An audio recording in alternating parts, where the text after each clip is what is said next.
On today's Newsmakers, a mom's battle, revival, and the roots of cultural chaos. That and more coming up.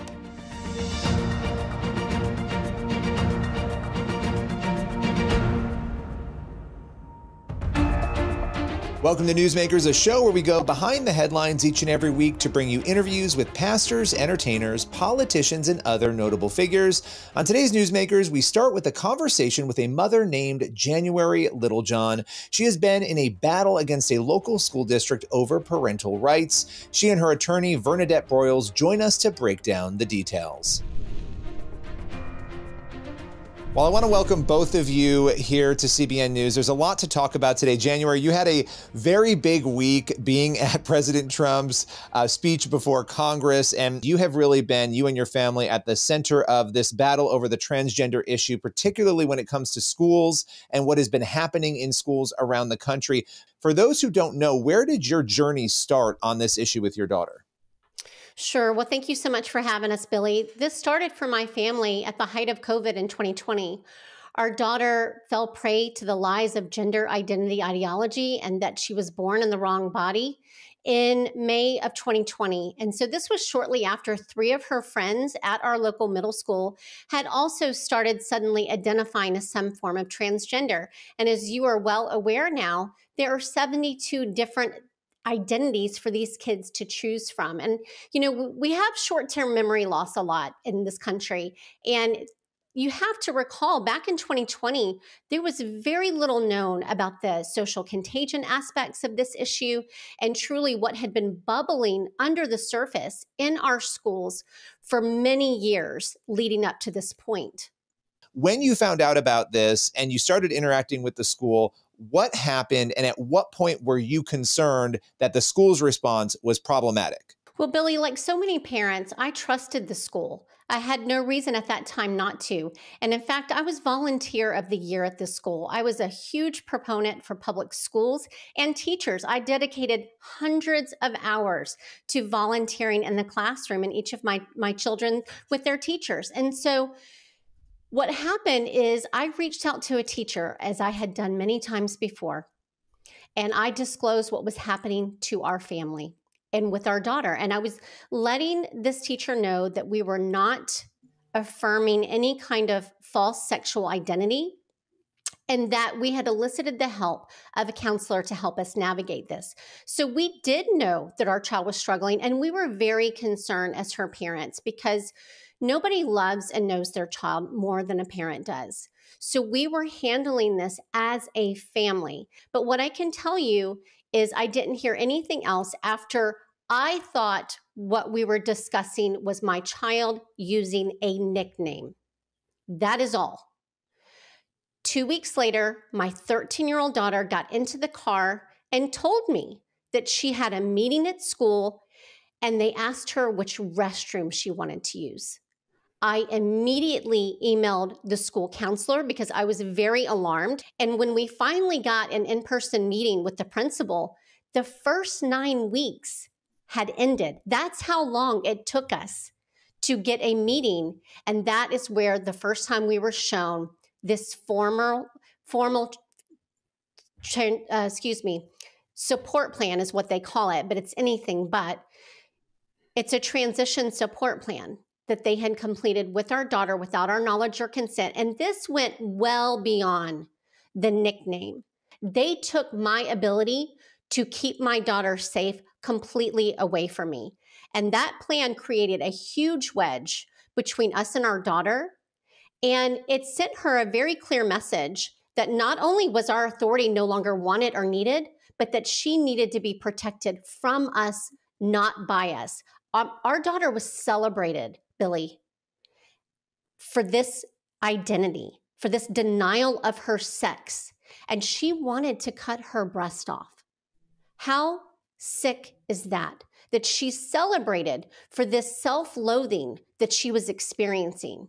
When you see some of the reactions, these sort of fact checks that are coming out, what is it like to sort of be in a place where that sort of thing is going on, where you're being fact checked? You know, Billy, to me, it's just noise because I have always told the truth from day one. We have documentation to back up everything that I have ever said. And the bottom line is our case was not an isolated case. So perhaps people get confused when they hear me talk about other parents who were in the dark. In our situation, I have always said and been very clear that we knew our daughter was struggling. There have been absolutely cases where parents were the only ones kept in the dark about these secret social transitions.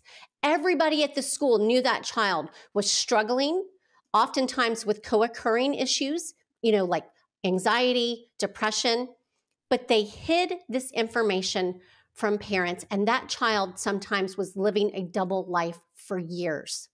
And, Billy, I can jump in on that because I was just quickly looking at an amicus brief we're filing on Monday in the Supreme Court of the United States. And I was just going to count up the number of parents of stories. I believe there are about 8 or 9 parents in this amicus brief that we're filing with the Supreme Court that describes a modus operandi, a pattern of what exactly happened to the Littlejohn's daughter, over and over. And this is across the country. And in addition to these, we as an organization, Child and Parental Rights Campaign, this is our sole focus.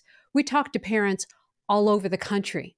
So I want to make it really, really clear what January and her husband and child experienced. Frank, it's not a one-off.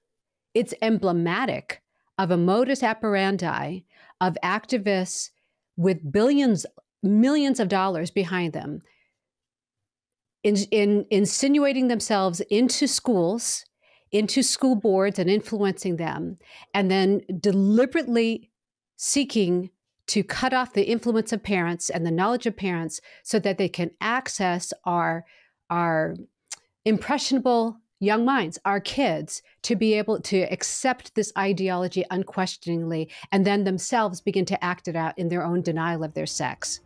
Well, I want to thank you both so much for taking the time. Really appreciate you joining us today. Thank you for having us, Billy.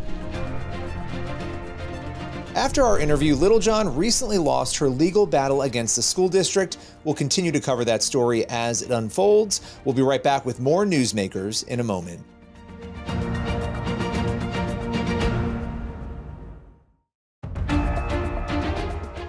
Welcome back to Newsmakers. Next up, author Zach Mearcreeves joins the show to discuss his involvement in the Asbury Revival and his new book, Lower, Igniting Spiritual Awakening Through Radical Humility. Let's welcome him here to Newsmakers to share his incredible journey.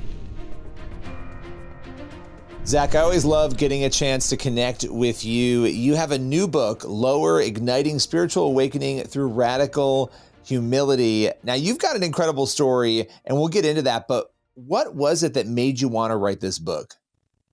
Yeah, so thank you so much for having me, bro. And, this book has been on my heart for a while. I grew up Jewish, and I had not experienced the humility of God until I heard about the incarnation of Jesus. Like the very fact of Jesus' incarnation, him coming from the throne room into the world, just crazy humility. I was captivated by Philippians 2. And then, honestly, sad to say, I struggled a lot with pride as well, especially when I started working in the church, and that really cost me a lot. A lot of that being on my fault. So this was something I've been meditating on for a long, long time. And then in February of 2023, I got to be a part of a unique outpouring of God's Spirit at Asbury University. And coming out of that experience, Asbury outpouring, lots of people asked me to write a book. And, I joke that, I don't want to be the guy who won state in high school and still talks about it.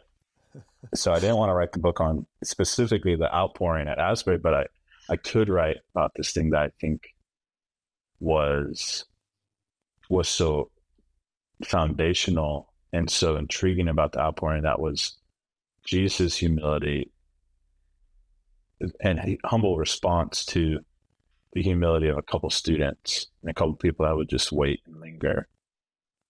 And I think that's what we just experienced, was what God will do when we go low in humility. He'll fill the space that we vacate.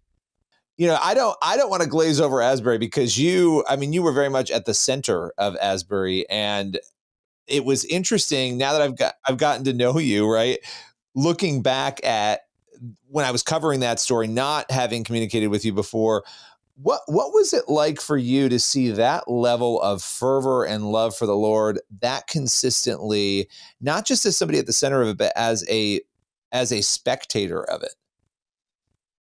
Oh, it was unbelievable, and it gave me hope. It gave me, I think what we experienced was, one of my good friends, Dr. David Thomas, said, what we're experiencing here, I remember he said that often during the 16 days at Asbury.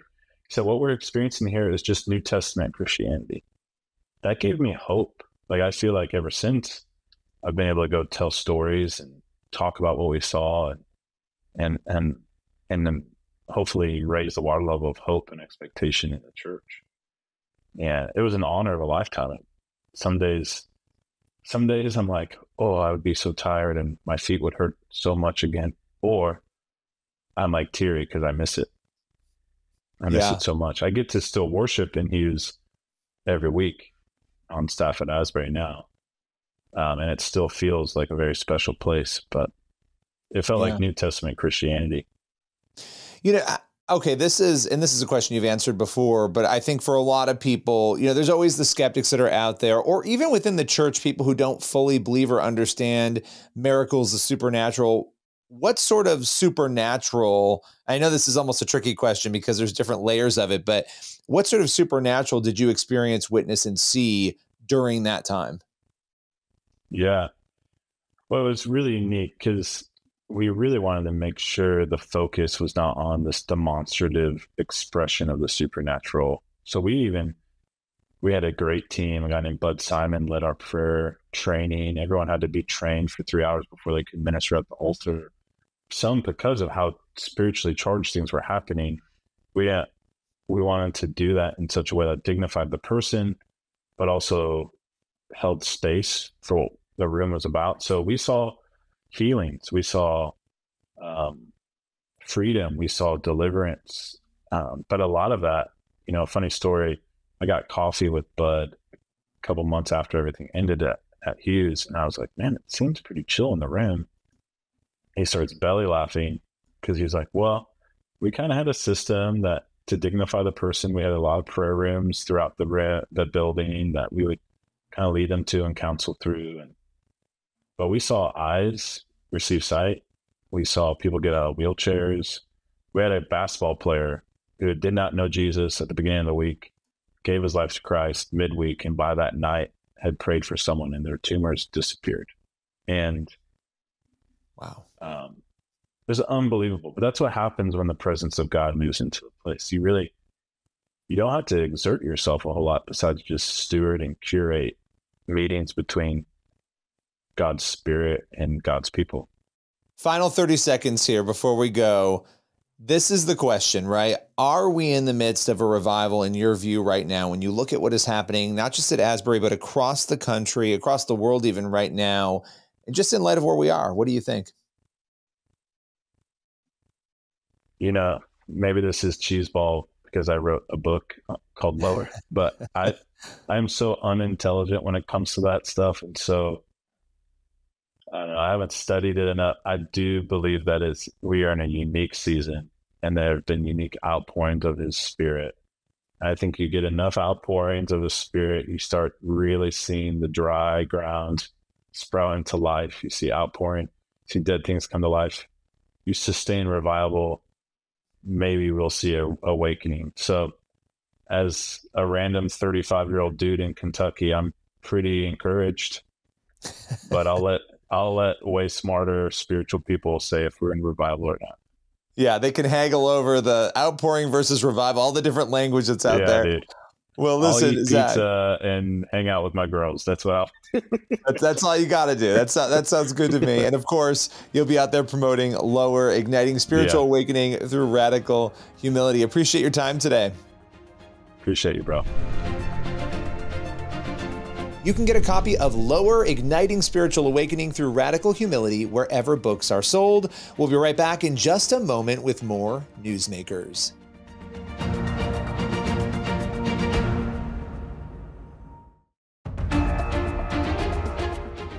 Welcome back to Newsmakers on the CBN News Channel. For our final segment, we are sitting down with author Timothy Grogline, whose new book, Stumbling Toward Utopia, tracks how American culture devolved and how we can get things back on track. Let's welcome him here to Newsmakers. Tim, you have a new book, Stumbling Toward Utopia. I love that title. Let's start with the reason you felt compelled to write this book. Well, I travel about a third of the time for Focus on the Family, even though I live and work here in Washington, D.C. And everywhere I travel, whether I'm speaking to a liberal audience, a conservative audience, a non-ideological audience, eventually someone raises his hand and says something like, "How in the world do we get into this mess?" And so after years of hearing this, I wanted to answer in a short book form, how do we get into this mess? And Stumbling Toward Utopia says it traces to the social and moral revolution of the 1960s and 70s. And the book, Stumbling Toward Utopia, ultimately is about what that all means for the time in which we live. Well, let's sort of get into that, because for a lot of people who weren't around for the 60s and 70s, and even some of those who were, if they were young kids, they may not realize the full extent of what happened during that time in America. We've seen the images, we know the stories, but take us through, if you could describe America in the 60s and 70s, how would you describe it? I love that question because, America experienced its greatest convulsion spiritually, culturally, educationally, all across the board, politically, legally, educationally, in the 1960s and 70s. And it was propelled by progressive utopians. They didn't like the United States of America. And unfortunately, as we arrive in 21st century America, we are living with the malevolence of what they imposed upon our country.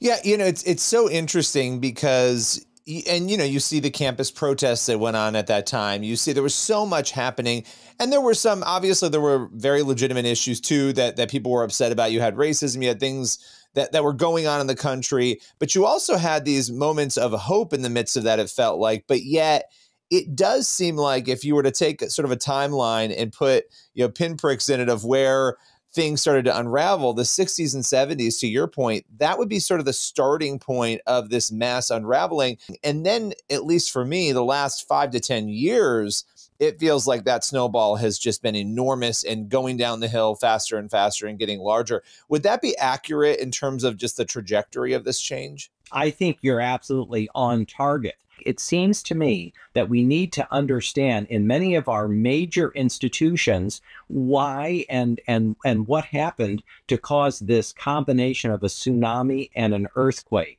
And in Stumbling Toward Utopia, what I demonstrate is that it was essentially a handful of very powerful, influential people, all well-funded, who were able to use this matrix of very bad ideas to fundamentally change the country. And it seems to me if we're going to have restoration and renewal, and in Stumbling Toward Utopia, I definitively say we're going to have it, we need to understand, as you say, where we came from so that we can know where we are going. And that, to me, genuinely is the root of my optimism.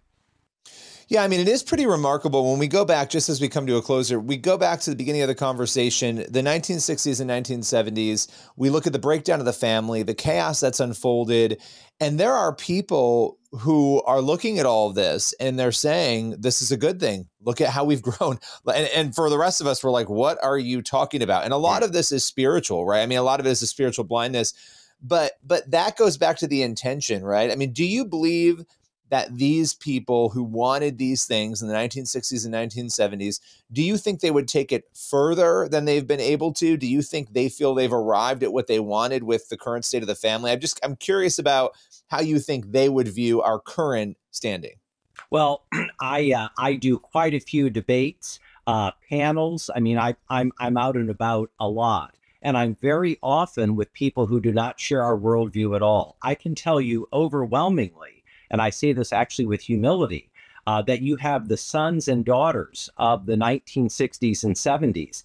And at the same time that they are sort of prosecuting their worldview, when you get to know them personally, you realize that there is a remarkable amount of hollowness, loneliness, and sadness, in their worldview.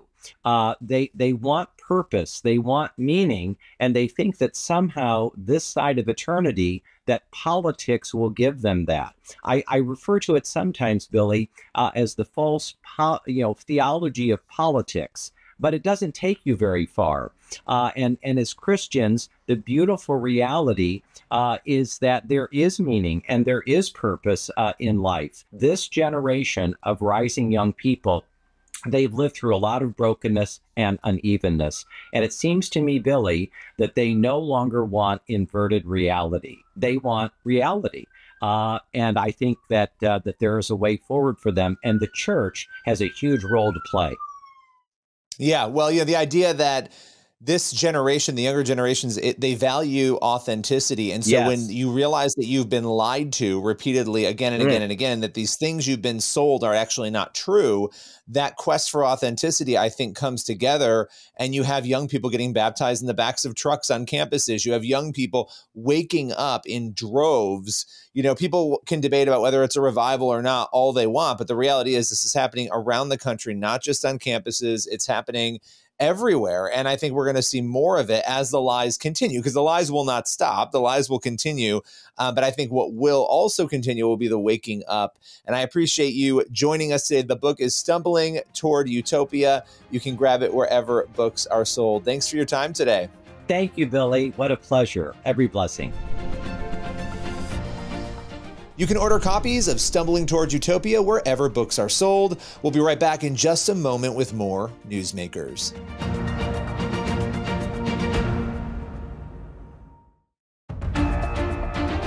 That's all for Newsmakers. Thank you for watching, and be sure to head on over to the CBN News YouTube channel for the full interviews you saw on today's episode.